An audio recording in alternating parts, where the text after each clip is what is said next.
Blessings, everyone, and thank you once again for being here with Charlie Riverman on day. Is it the day before? It's the day before Thanksgiving, but it's also the 22nd of November, which in about 15 minutes or so I'll be joining with a group of people that are celebrating that as the day of the 22nd. And so I wanted to get in and just briefly say something to the world that I had written a couple of years ago about restoration.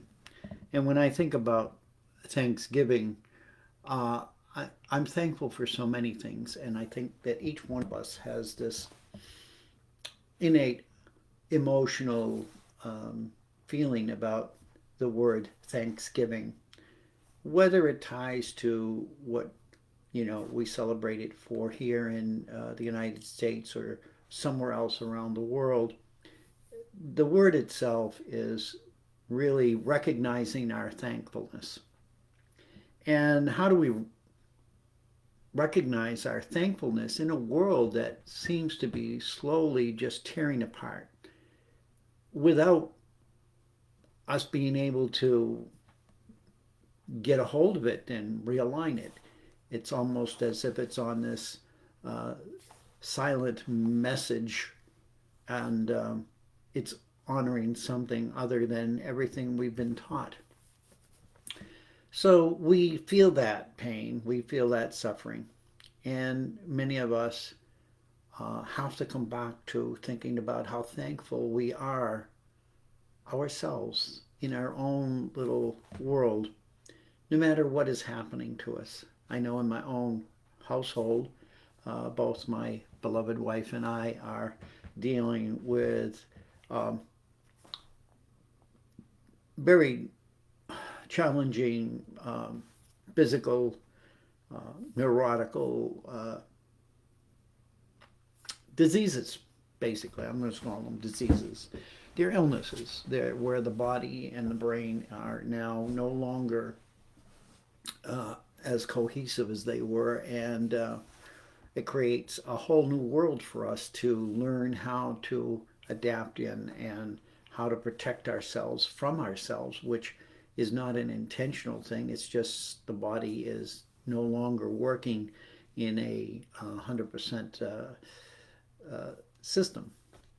So each of you have your own issues, and each of you have your own families with their issues. And I want you to take time for this Thanksgiving holiday. It doesn't have to be just Thanksgiving Day, but every day you get up and look for what you are thankful for. And know that the thankfulness that you can resonate in your heart can be shared with others. It's not just about making yourself feel good to get through a tough situation, but we can share it with others, and we can see how thankful we are for them as well, and help them feel thankful for themselves. It's probably something we overlook many times because of everything that's happening around us and within us. And it's a great human challenge to balance all of that. So the question really is, can we do that? Of course we can. So in 1921, or 2021 rather, I wrote a prayer for restoration. And when I came across that in my list of things to read today, I says, yeah, that's what we need, restoration. We need to restore not just the world around us, but we need to restore ourselves um, in a way that is beyond what is taught. It's what we live. We need to restore our living patterns. It isn't about what you do, what you have, or restore your wealth or all of that stuff. Restoring your health, of course, is the key. What do we do to not only do that, but to restore the world itself? Mother Earth itself is suffering. How do we restore Mother Earth? How do we restore the skies above us? They're filled with thousands and thousands of uh, trash, no longer usable satellites, etc. I mean, we've been sending garbage into, or I will call it garbage, but all of this into, and we're not taking care of it. We're not recalling it. We're polluting even the universe around us. Let's think about restoration as we think about thankfulness. To be thankful for ourselves and what can we do to help restore the world, the earth, the people, the heavens, back into its balance, because right now it is not. So that's my preaching for you, and I will read this, and then I will go to sign on to my next event, which will last about 2.5 hours or so. So I welcome you. Thank you for listening and following me in some way, whatever way you do. Whether you enjoy me or you don't, that's your personal choice, and I grant you the wisdom to know the difference and know that what I say that is not as offensive to you, please know that I don't say it to offend you. I say it as something that I'm feeling and something that I'm offering to the world to think about it. So if it does bother you, then look inside of yourself and ask yourself, why is that bothering me? And by the same token, why am I liking this? Because it isn't about me. I'm 73 years old. I've died and come back. I have no financial connection to any of this. It's a gift that I've been given to give to the world. And hopefully the world will, even if it's only a few people in the world, will get it and shift their thinking and their living to fall in place in harmony and balance with our hearts. So, let me read.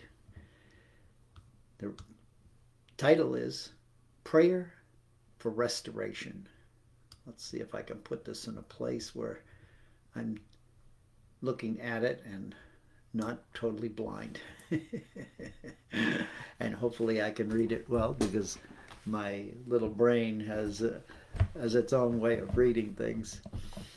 Again, the challenges that we need to look at and say, can I laugh at that? Can I laugh and can I accept that part of myself that's really not in the best condition, or has been in better condition many years ago? Love you all. I bless you all. Prayer for restoration. Thank you, great Creator, for your gracious presence. May you for always hear us in the moments of our despair. Today we come to ask for the restoration of our magnificence, both individually and collectively, as we move forward on our evolutionary path. Each of us, each one of us, are questioning everything, seeking wise guidance and the proper tools that will assist us in following your guidance. Let it be we who bring the restoration to a new level of meaningfulness, wherein peace, light, and love flow in a better balance and harmony. May it be the co-creative restorative process that inspires others into seeking moments of positive action for all life forms, whether we understand them as living or not. Let restoration begin within our own living presence. opening the passageways for inner joy to become manifest and offered with love for all.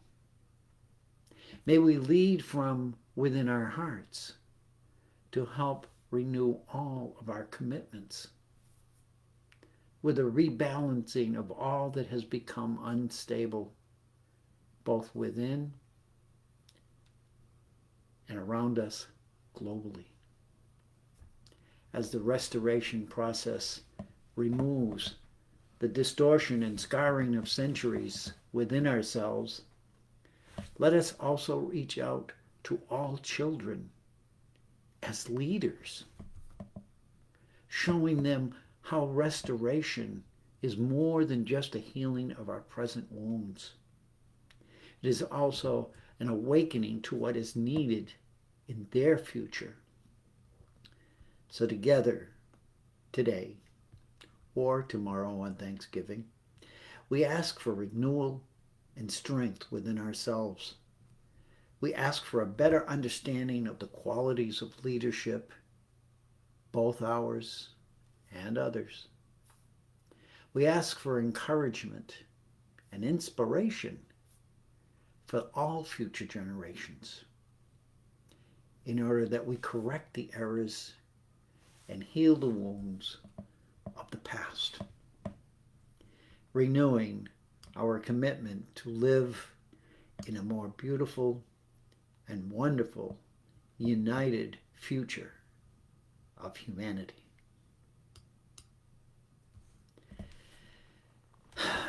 I hope those words sink into your heart and you listen to your heart as you move forward into next year. And know that as each one of us do this, we create an amazing wave of energy that's possibly never been seen before.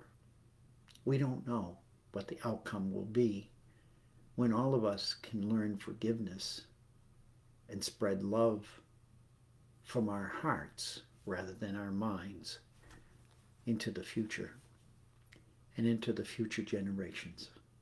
So that's my message for you today, for Thanksgiving, for just living brilliantly and knowing that there is a lot of suffering. There's no question about it. There is a lot of poverty. There's a lot of neglect in the world.